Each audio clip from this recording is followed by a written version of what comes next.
할렐루야. 아멘.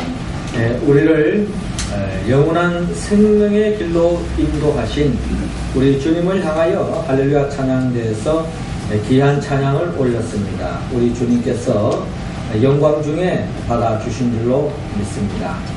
우리를 영원한 생명길로 인도하기 위하여 십자가까지 못 박혀 죽기까지 사랑하신 그 주님의 사랑을 늘 기억하며 주께 감사하며 또 매일매일 하나님께 영광 돌리며 나아가는 우리 모두가 되기를 주 이름으로 축원합니다. 우리 옆사람 한 번 나눕시다. 주님께 감사합시다. 주님께 감사합시다.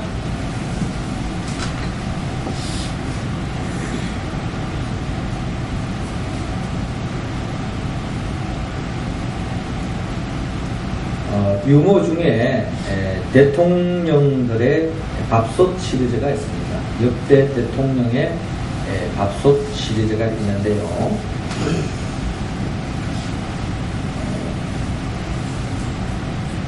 초대에서 3대까지면 이승만 대통령이죠.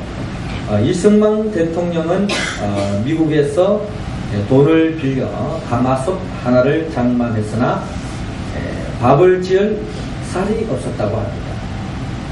그런데 4대째 윤보선 대통령은 쌀은 없고 또 땔감만 준비해놓고 집안 싸움만 하다가 박정희한테 구둣발에 채여서 쫓겨났다는 것입니다. 그러다가 5대에서 9대에 이르는 박정희 대통령은 일본에서 독일에서 돈을 빌리고 어렵사리 공장도 짓고 농사도 짓고 밥을 해놓았으나 정작 본인은 맛도 못 봤다고 합니다. 그러다가 이제 10대째 최규하 대통령은 누가 보나 안 보나 살며시 슬그머니 이 밥을 먹으려고 뚜껑을 열다가 손만 대었다고 합니다. 그러다가 11대 12대 대통령인 전두환 대통령은 밥통 속에 밥 있는 것을 알고서 일가와 부하들을 데려다가 깨끗이 먹어 치웠다고 합니다. 그리고 13대째 노태우 대통령은 솥을 열어보니까 남은 게 누룽지밖에 없으니까 물을 부어서 혼자 다 먹다가 지금도 그 물배에 휴유증에 시달리고 있다고 합니다. 14대째 김영삼 대통령은 그래도 남은 게 없나 하고 밥솥을 탁탁 긁다가 솥에 구멍이 나자 그냥 그 솥을 엽과 바꾸어 먹었다는 것입니다. 더더욱이 슬픈 것은 왜 바꾸어 먹었는지 밥솥의 그 중요성, 그 이유를 아직도 본인은 모르고 있다는 것입니다. 그러다가 이제 15대 때 김대중 대통령은 빈손으로 시작해서 국민이 모아준 금과 또 IMF 빚으로 미국에서 전기밥솥 하나를 사왔습니다. 그런데 밥통을 산다고 받은 그에게 뒷돈 문제가 설랑설레 지금도 오리무중이라고 합니다. 그러다가 이제 16대 때 노무현 대통령은 110V 용인 미제 밥솥을 220V 코드에 잘못 끼워놓고 홀랑 태워 먹어서 코드가 안 맞다고 투덜거렸다고 합니다. 그런데 이제 지금 통치하는 17대 이명박 대통령은 밥짓기의 달인인지라 고장난 전기밥솥을 잘 고칠 줄로 알았더니 고치지는 않고 장작불 위에 전기밥솥을 올려놓고 신나게 부채질하고 있더라라고 이렇게 이야기한 바가 있습니다. 우스기 이야기인데 안 웃기로 작정하신 것 같아요, 여러분들은. 가끔씩 미소를 띄우는 분도 있지만 사실 이제 우스기 이야기인데 사실 웃지 못할 일이 우리 정치사에 우리 역대 대통령들을 바라보면서 전반적으로 참 행복하게 통치하고 또 역대 대통령을 바라보면서 행복함을 느끼는 국민들 거의 없습니다. 본인도 불행했고 또 이를 바라보는 국민들도 마음 한쪽에 다 어두운 그림자가 묵은 짐이 다 있는 것이 국민들의 마음인 것 같습니다. 이제 이번 대통령 18대 대통령이 누가 될 것인가 하고 지금 모든 국민들의 관심이 쏠려져 있습니다. 신문지상에 보면 또 뉴스 때마다 늘 누가 될 것인가. 지난주까지만 하더라도 뭐 3자 대결 뭐 이런 이야기가 나오다가 이제는 이제 한 주간 지나면서 이제 새누리당의 박근혜 그리고 민주당의 문재인 대통령 후보 이 두 사람이 지금 각축을 이루고 있습니다. 아마 큰 돌변 상황이 없다면 아마 이 두 사람 중에 아마 대통령이 나오지 않겠나 하는 생각을 가져봅니다. 이들은 지금 다들 목청 돋구어서 자기만이 우리 민족을 행복의 나라로 이끌 수 있다. 이 사회에 얽히고 있는 모든 문제, 경제적인 문제, 정치적인 문제, 또 사회적인 문제, 문화 문제, 복지 문제, 여러 가지 문제에 자기 자신만이 이 모든 문제의 유일한 해결자라고 목청 돋구어서 나에게 표를 달라고, 나를 찍어달라고, 나를 대통령으로 세워달라고 이렇게 외치는 두 후보의 모습을 우리는 바라볼 수 있습니다. 물론 이 두 분 외에도 지금 후보자가 많이 있습니다만은 그래도 두 분이 각축전을 지금 이루고 있기 때문에 제가 소개를 드리는 것입니다. 누가 정말 우리 사회의 모든 문제를 해결할 것인가, 정말 백성들을 행복하게 또 정말 생명의 길로 인도할 사람이 누구인가 하는 것이 우리가 고민하고 있습니다. 역사 속에서 이 역사의 모든 문제 부조리로부터 해결하는 자가 성경에 등장합니다. 모든 민족 간에 끊임없이 분쟁이 있고 끊임없이 기근의 문제가 있고 전쟁의 문제가 있고 끊임없이 갈등이 대립되고 있고 질병의 문제가 창궐하는 이 세상 속에 모든 인류의 모든 사람들의 그 모든 문제를 해결하는 자가 성경에 등장하는데 그 존재가 바로 요한계시록 12장 13장에 등장하는 적그리스도가 등장한다고 성경은 예고하고 있습니다. 이 적그리스도가 등장할 때만 하더라도 이 역사는 한마디로 불행의 역사로 지났습니다. 그러다가 지금도 이제 곳곳에서 이제 뭐 핵이 정말 무기가 아니라 이제 식량이 진정한 무기다 이제 이런 이야기가 나올 정도로 지금은 다 나름대로 우리가 풍요를 누리고 있지 않습니까? 한때 밥 못 먹는 보릿고개를 지내던 우리 어른들의 세력이 있었지만은 이 역사 속에서 기근이 다가온다는 겁니다. 끊임없는 약탈이 있고 전쟁의 소식이 끊이지 않고 나라와 민족과 민족이 분쟁이 일어나는 역사의 종말을 향하여 치달아 갈 때가 있다는 겁니다.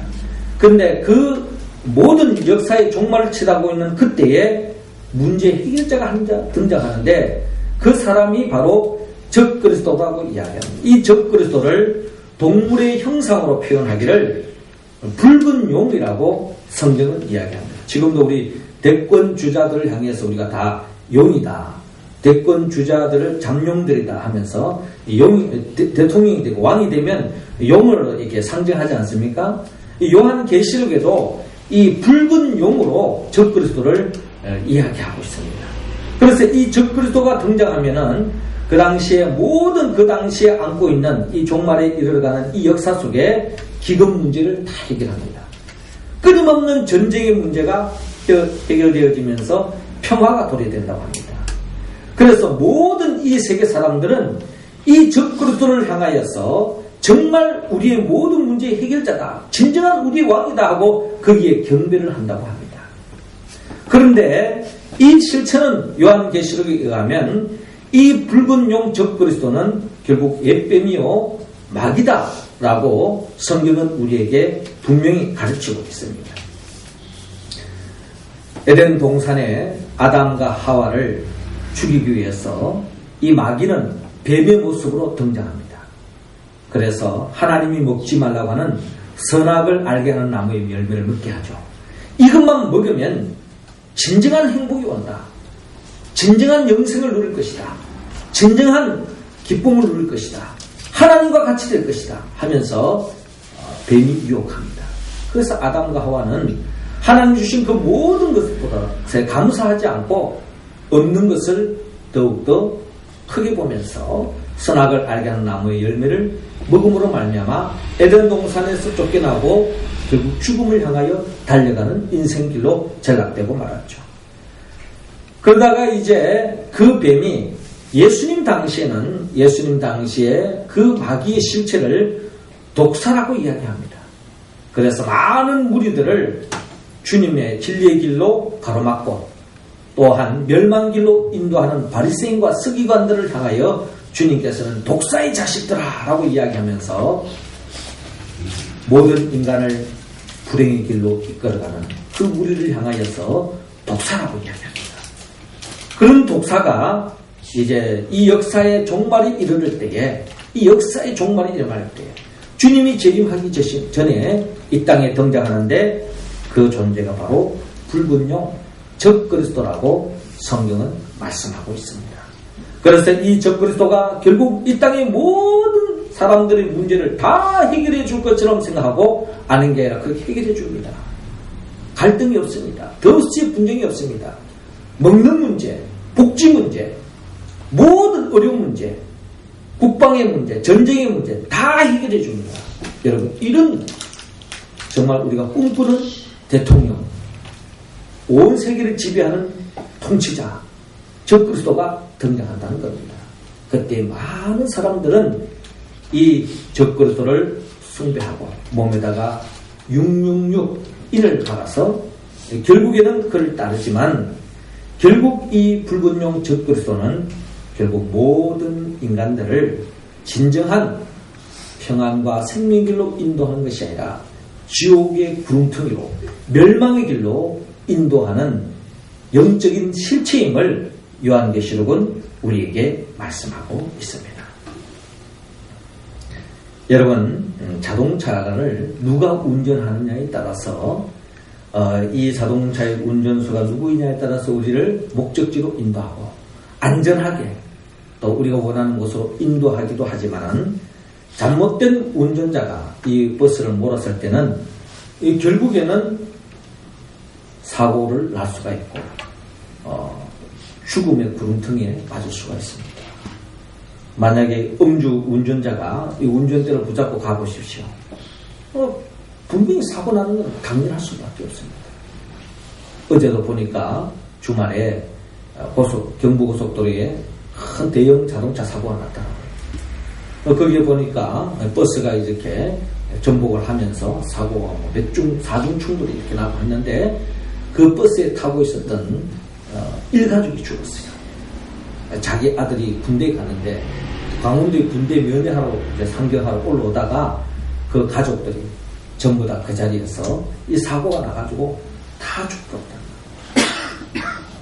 이처럼 운전수가 운전을 잘못해가지고 결국 그 버스에 타고 있는 일가족이 죽음이 이르렀던 것처럼 이 운전대를 누가 잡느냐에 따라서 우리는 안전의 길로 갈 수 있는가 하면 이 운전대를 잘못 잡았을 때에 결국 죽음이 이룰 수 있다. 결국 이 국가라고 하는 이 나라를 운전대에 누가 잡았느냐에 따라서 우리가 행복의 길로 갈 수도 있고 불행의 길로 갈 수 있는 그런 갈림길에 우리가 놓여져 있다라는 것입니다. 자, 이와 같은 상황 속에서 우리는 정말 우리나라에 정말 좋은 지도자, 좋은 대통령, 우리 국가라고 하는 이 버스를 잘 운전할 수 있는 사람을 우리가 잘 뽑아야 할 것입니다. 그리고 또한 우리는 기도하는 마음으로 뽑아야 할 것입니다. 그리고 뽑고 난 뒤에는 우리가 그분을 위해서 끝까지 기도하고 우리가 또한 협력하는 마음을 가져야 할 것입니다. 내가 원하는 사람이 될 수도 있고 내가 원하지 않는 사람이 대통령이 될 수 있습니다. 그러나 이 세상 사람들은 모든 권력은 국민으로부터 나온다고 이야기하지만 성경은 모든 권력은 하나님께로부터 온다라고 이야기합니다. 그래서 로마서 12장에 보면은 바로 이 권력자도 하나님에 의해서 주는 것인데 이 권력자에 대해서 순종하라라고 말씀하고 있습니다. 물론 잘못됐을 때 우리는 비판할 수 있습니다. 그러나 우리 믿음의 사람들은 그 대통령 또한 인생인지라 그를 위해서 우리가 기도하고 또한 그 맡은 사명을 잘 감당할 수 있도록 우리가 끝까지 지원해주는 그런 마음을 가지고 내가 뽑은 대통령이든 뽑지 않는 대통령이든 끝까지 우리가 신뢰하고 믿고 따라주는 그런 성숙한 우리 국민이 되어질 때에 보다 더 성숙된 지도자도 나올 수 있으리라 생각되어집니다. 오늘 성경 본문의 말씀은 빌라도와 예수님과의 대화가 나오고 있습니다. 이 본디오 빌라도는 그 당시에 이스라엘을 통치하는 총독이었습니다. 로마로부터 권력을 받아가지고 로마 식민지인 이 이스라엘을 통치하는 모든 법적 권한, 정치적인 권한, 권력의 핵심에 있는 자리에 있는 자가 바로 본디오 빌라도입니다. 이 사람의 판정에 따라 사람을 살릴 수도 있고 죽일 수도 있습니다. 이 빌라도의 법정 앞에 결국 예수님이 섰습니다. 이 예수님이 섰는데 이 예수님을 향하여 이 빌라도의 질문이 오늘 성경에 나타나 있습니다. 오늘 보면 33절에 보니까 이에 빌라도가 다시 관정에 들어가 예수를 불러 이르되 내가 유대인의 왕이냐? 라고 묻고 있습니다. 네가 유대인의 왕이냐라고 예수님께 묻고 있어요. 이어서 37절에도 빌라도가 이르되 그러면 내가 왕이 아니냐? 왕이냐 왕이 아니냐? 하고 지금 예수님께 물어보고 있습니다. 이때 예수님의 대답이 분명합니다. 내 말과 같이 내가 왕이니라. 내 말과 같이 내가 왕이니라 라고 주님께서 말씀합니다. 내가 이를 위하여 태어났으며 이를 위하여 세상에 왔나니 곧 진리에 대하여 정언하려 함이로라. 무릇 진리에 속한 자는 내 음성을 듣느니라 하신대 라고 말씀하고 있습니다. 한마디로 예수님께서 내가 왕이다. 내가 왕이다 라고 말하며 예수님은 이 왕으로 이 세상에 오셨다는 겁니다. 또 이 왕으로서 주님께서는 진리에 대하여 정언하려 왔는데 진리에 속한 자는 진리신 이 예수도 왕이신 예수님의 음성을 듣고 따르는 자라고 주님께서 말씀하고 있습니다.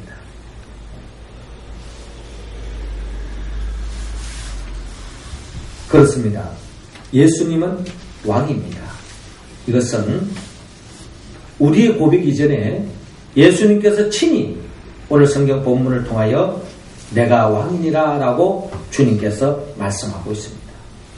성경 66권은 전체적으로 우리 예수 그리스도만이 진정한 우리의 왕이심을 성경 66권은 우리에게 말씀하고 있습니다.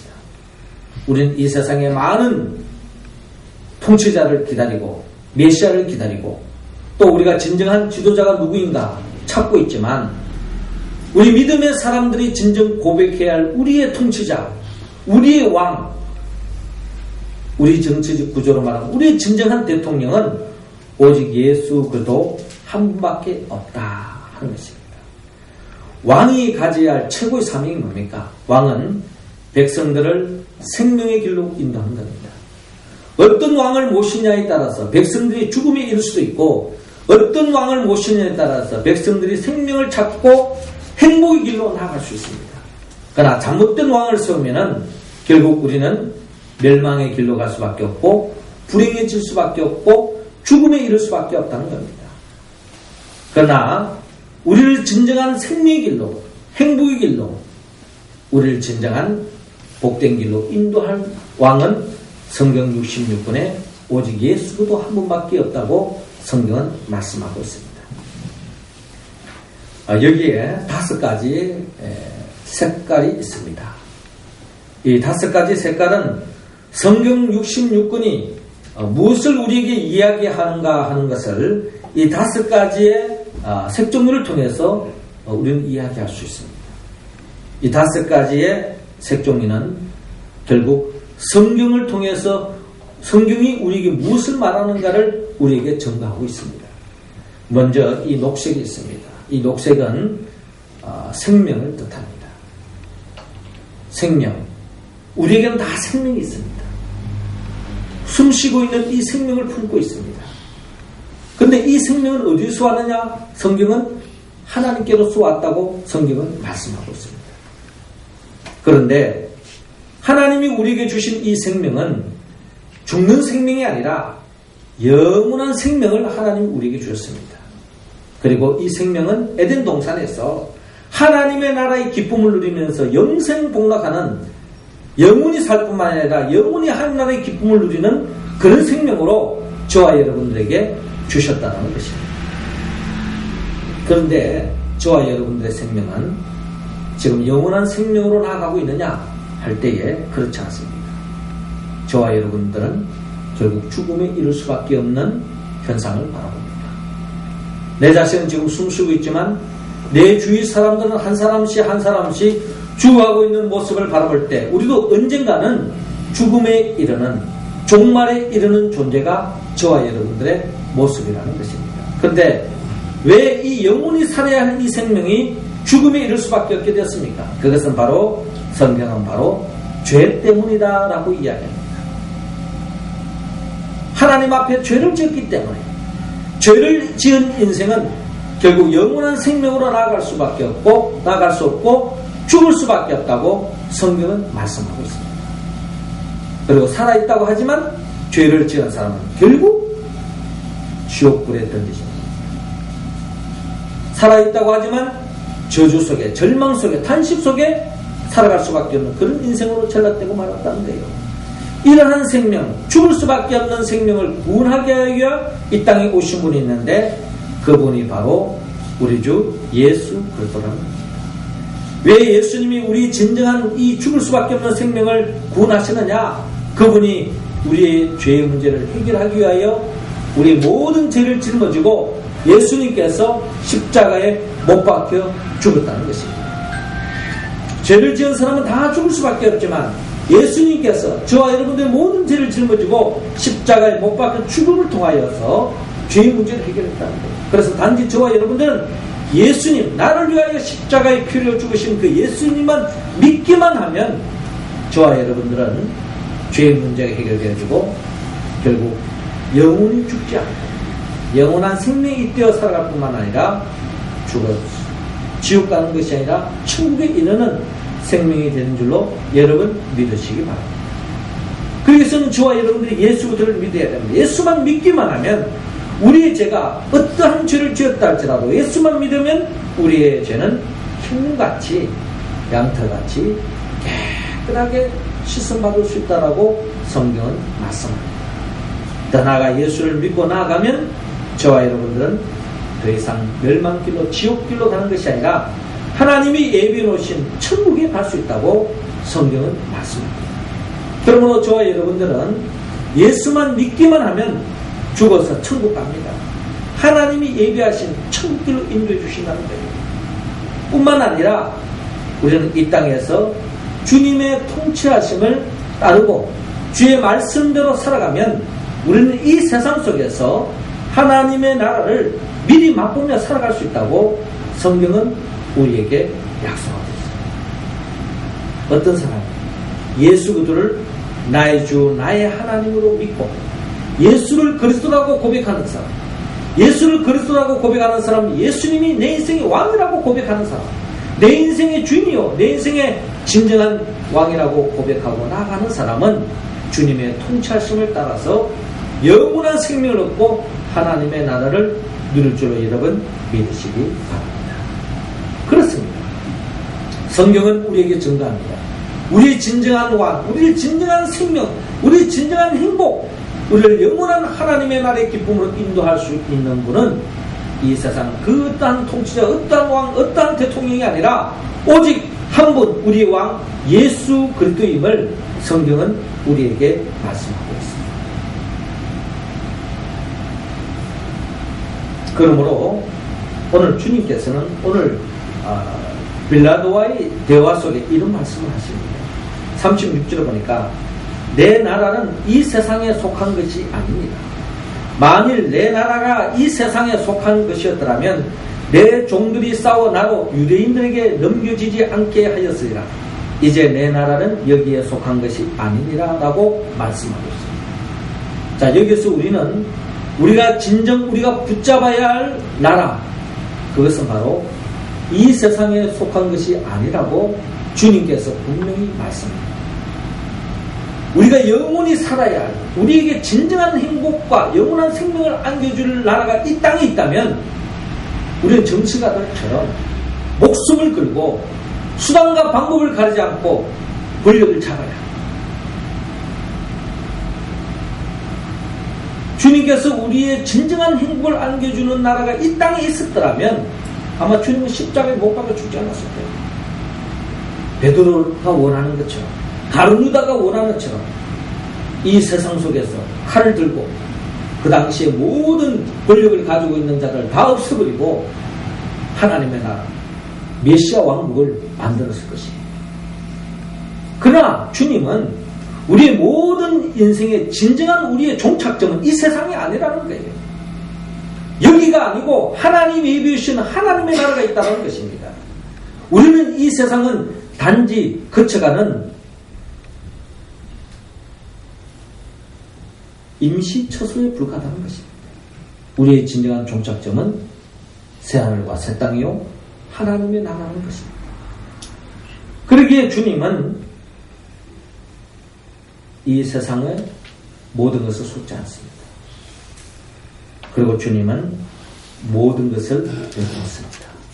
그리고 내 나라는 여기에 속한 것이 아니니라 말하면서 우리 모두를 영원한 하나님의 나라, 영생, 진정한 생명, 진정한 행복이 있는 나라로 인도하기 위하여 주님은 십자가에 못 박혀 죽으시고 부활하시고 성천하셔서 하나님 보좌 우편에 앉아 계시다가 가까운 훗날에 재림하셔서 믿음의 형제 자매들을 새하늘과 새 땅으로 인도해 주신다고 주님께서 말씀하십니다. 그러므로 우리가 진정 우리가 왕으로 모셔야 할 분은 오직 예수도 한 분밖에 없습니다. 이 세상의 통치자들은 우리에게 모든 것을 다 해결해 주는 것처럼 장밋빛 이야기를 합니다. 그러나 돌이켜 보십시오.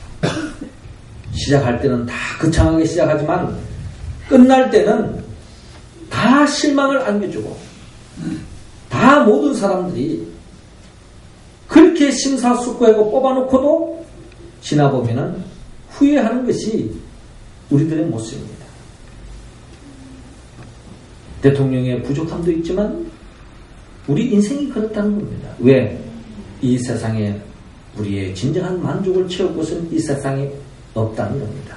순간적인 우리의 기쁨을 만족해 주는 것은 이 세상에 널려져 있지만 우리를 영원한 만족, 행복, 영원한 생명의 길로 인도할 수 있는 분은 오직 예수 그리스도 한 분밖에 없습니다. 그러므로 주님께서 다시 한번 우리에게 말씀합니다. 내가 왕이니라 라고 말씀합니다. 진정한 왕이신 예수 그리스도만이 우리 그리스도임을 믿고 왕으로 인정하고 주님의 통치를 따를 때에 우리는 진정한 하나님의 나라의 백성으로서 죽어서 천국 갈 뿐만 아니라 이 땅에서도 하나님의 나라를 맛보는 저와 여러분들이 될 줄로 믿습니다. 하나님께서 싫어하는 사람이 있습니다. 하나님이 싫어하는 사람을 논하기 전에 사람들, 직업별로 싫어하는 사람이 있다고 합니다. 목사님은 어떤 사람을 싫어하는고 하니 하나님을 찾지도 않고서도 잘 사는 사람, 목사님이 싫어한다고 합니다. 두 번째, 세무사는 고지서 나오는 대로 고지god대로 세금 내는 사람, 세금 잘 내는 사람 세무사 싫어한대요. 산악인들은 내려올 걸 뭘 하러 올라가느냐고 말하는 사람을 산악인들 제일 싫어한다고 합니다. 그렇잖아요. 아무리 이렇게 산악인들 보면은 저 히베리아 산에 올라가가지고 뭐 죽었다 이러냐면 왜 고생하러 저 산까지 왜 올라가느냐, 또 내려오면 그 내려올 걸 뭐하다 거기까지 올라가느냐 이런 생각이 들 때가 있는데, 아닌 게 아니라 산악인은 내려올 걸 뭘 하러 올라가냐고 말하는 사람은 제일 싫어한다고 합니다. 중매쟁이가 어떤 사람 여러분 싫어하는 줄 아십니까? 연애 잘하는 사람을 싫어한다고 합니다. 여행업자가 제일 싫어하는 사람, 집 나가면 개고생이라고 생각하는 사람, 이런 사람 제일 싫어한다. 성형외과가 제일 싫어하는 사람은 생긴 대로 산다고 이야기하는 사람, 장사가 안 되겠죠. 의사가 제일 싫어하는 사람, 알름이 죽겠다라고 말하는 사람, 치과 의사가 제일 싫어하는 사람, 이가 없으면 잇몸으로 산다라고 이야기하는 사람, 산부인과 의사가 제일 싫어하는 사람은 무자식이 상팔자라고 이야기하는 사람, 한의사가 제일 싫어하는 사람이 밥이 보약이다라고 생각하는 사람, 그리고 변호사가 제일 싫어하는 사람은 법 없이 살 사람, 법 없이 살 사람만 많으면 변호사가 필요 없겠죠. 학원 강사가 제일 싫어하는 사람이 있다 그래요. 하나를 가르쳐주면 열을 아는 사람. 하나님이 제일 싫어하는 사람, 여러분 어떤 사람일까요? 오늘 성경의 본문에 하면은 진리 대신 예수님을 따르지 않는 사람, 하나님이 제일 싫어합니다. 싫어하는 차원이 아니라 진정한 이 세상의 진리요, 길이요, 진리요, 생명이요, 왕으로 오신 그 예수님의 명령과 그 통치를 따르지 않는 사람을 주님은 제일 싫어할 뿐만 아니라 하나님은 그런 인생들을 볼 때 가슴 아파합니다. 왜? 결국 만왕의 왕이신 예수를 따르지 않는 인생은 결국 적그리스도를 따를 수밖에 없고, 이 세상의 반짝 순간적인 쾌락과 행복을 누릴지 모르지만 결국 영원한 영벌로 떨어질 수밖에 없기 때문에, 하나님의 심판의 대상이 되기 때문에 하나님께서는 더없이 가슴 아파한다는 거죠. 하나님은 우리 모두가 예수님을 왕으로 영접하기를 원합니다. 예수를 그리스도로 모시기를 원합니다. 주님의 통치를 따르기를 원합니다. 시편 23편을 통하여 여호와는 나의 목자시니 내게 부족함이 없으리로다 라고 시인이 고백했던 것처럼 예수님이 내 인생의 왕입니다. 내 인생의 그리스도입니다. 내 인생의 진정한 주님이십니다. 주의 통치하심을 따라가는 그 인생은 결국 주님의 인도하심 속에 영원한 생명, 영원한 하나님의 나라의 기쁨을 맛볼 수 있습니다. 그러나 그 주님의 통치를 따르지 않는 사람은 결국 행복을 누릴 수 없습니다. 거짓된 왕을 쫓아가다가 결국 실망하고 낙심하고 혹시나 하지만 역시나 끝나는 것이 이 세상 통치자들의, 정치가들의 모습이라는 것입니다. 우리가 진정 따라야 할 분, 오직 예수도 한 분밖에 없습니다. 박윤환 씨라고 하는 분이 있는데 이분이 이런 글을 썼습니다. 하나님 당신은 3등입니다. 이런 글을 썼어요. 1등은 하고 싶은 일, 2등은 해야 할 일, 3등은 하나님 만나는 일. 하고 싶은 일 다 하고 해야 할 일 다 마치고 그 후에 여유 있으면 하나님을 만나줍니다. 하나님은 3등입니다. 어려운 일 생길 때도 하나님은 3등입니다. 내 힘으로 한번 해보고 그래도 안 되면 가까이 있는 사람에게 도와달라 하고 그나마 안 될 때 하나님을 부릅니다. 하나님은 3등입니다. 거리에도 3등입니다. 내게 가장 가까이 있는 사람은 내 자신, 그 다음은 내 마음을 알아주는 사람, 그 다음에야 저 멀리 하늘에 계신 하나님이십니다. 하나님은 3등입니다. 그런데 하나님께서 나를 대하실 때 언제나 1등입니다. 무슨 일이 있어도 내가 부르기만 하면 도와주십니다. 내가 괴로워할 때는 만사를 제쳐놓고 달려오십니다. 아무도 내 곁에 없다 생각될 때에 홀로 내 곁에 오셔서 나를 위로해 주십니다. 나는 하나님께 언제나 1등입니다. 하나님은 언제나 나에게 1등으로 달려오는데 우리는 하나님께 3등으로 걸어가고 있습니다. 나도 이제부터는 하나님을 1등으로 생각했으면 좋겠습니다. 만사를 제쳐놓고 만나고 작은 고민 때마다 손을 꼭 붙잡는 내게 1등으로 가까이 계신 하나님이셨으면 좋겠습니다. 내게 1등이신 하나님을 나도 1등으로 모시고 싶습니다. 이제는 우리도 1등이여야 합니다. 여러분들은 하나님을 여러분들의 삶의 우선순위가 몇 번째가 됩니까? 내가 잘 나갈 때 내 일이 잘 될 때 하나님은 제쳐놓고 내 마음대로 하고 있지는 않습니까? 그런 인생은 주님의 통치를 입지 못합니다. 세상 사람들은 이 세상에 잘 나간다고 이야기할 줄 모르지만 결국에는 멸망길로 갑니다. 불행의 길로 갑니다. 우리가 한 주가 시작되는 이 월요일 첫 시간을 우리가 하나님 앞에 바치는 것도 하나님을 1등으로 모시는 인생이기 때문에 거룩한 주일날 우리가 예배를 드리는 것입니다. 우리가 그런 마음으로 우리의 삶의 모든 우선순위를 주님께 두고 주님을 내 인생의 왕으로 모시고 주님 중심으로 주님을 내 인생의 1등으로 모시고 모든 것을 주님을 우선으로 생각하여서 믿음의 길을 걸어갈 때에 우리는 진정 하나님의 나라를 맛볼 수 있고 하나님이 주시는 은혜로 말미암아 참된 행복과 기쁨을 누릴 수 있습니다. 그러므로 주님은 오늘 이 시간 내가 왕이니라 라고 하시는 주의 말씀을 그대로 아멘으로 받아들이시고 주님의 통치를 따르는 저와 여러분들이 되기를 원합니다. 내 삶에 항상 주님을 왕으로 모시기 위해서는 우리는 성령의 도움을 받아야 합니다. 성령의 도움을 받지 않으면 우리는 한순간 세상적인 미혹에 빠져서 주님을 제쳐버립니다. 주님의 말씀 필요 없습니다. 내가 어느덧 인생의 왕이 되고 돈이 내 인생의 주인이 되고 있습니다. 세상적인 것들이 내 마음에 가득 차버릴 수밖에 없습니다. 그러면 우리는 성령을 받아야 합니다. 성령은 누구입니까? 예수님의 영입니다.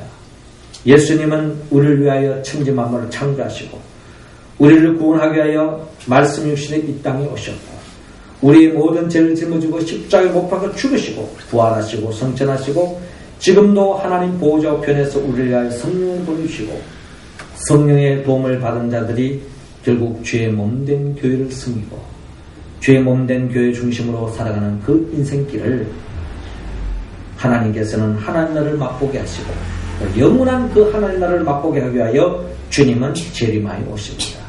이러한 주님을 바로 알고 이 예수부터 영포에서 성령의 충만함을 입어서 왕이신 예수 그리스도를 우리가 매일매일 고백하고 주님의 통치함을 따라서 죽어서 천당 갈 뿐만 아니라 이 땅에서 주님의 통치하심을 입음으로 어떠한 삶의 자리에서도 항상 기뻐하고 쉬지 말고 기도하고 범사에 감사하고 하나님의 나라의 백성으로 살아가는 우리 모두가 되기를 주의 이름으로 축원합니다.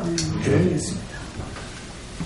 생명의 영 보혜사 성령님이시여 이 시간 우리 모두에게 성령의 기름을 부어 주옵소서. 성령 충만함을 더하여 주시옵소서. 예수가 그리스도임을 예수가 내 인생의 왕이심을 우리가 고백하고 더 나아가 우리 교회의 왕도 예수님이요 우리 민족의 왕도 예수님이요 온 인류의 진정한 만왕의 왕 되신 예수 그리스도를 인정하고 주의 통치하심을 따름으로 영원한 생명의 길로 나아가며 영원한 하나님의 나라의 기쁨을 맛보는 우리 모두가 되게 하여 주옵소서. 예수님의 이름으로 기도드리옵나이다. 아멘.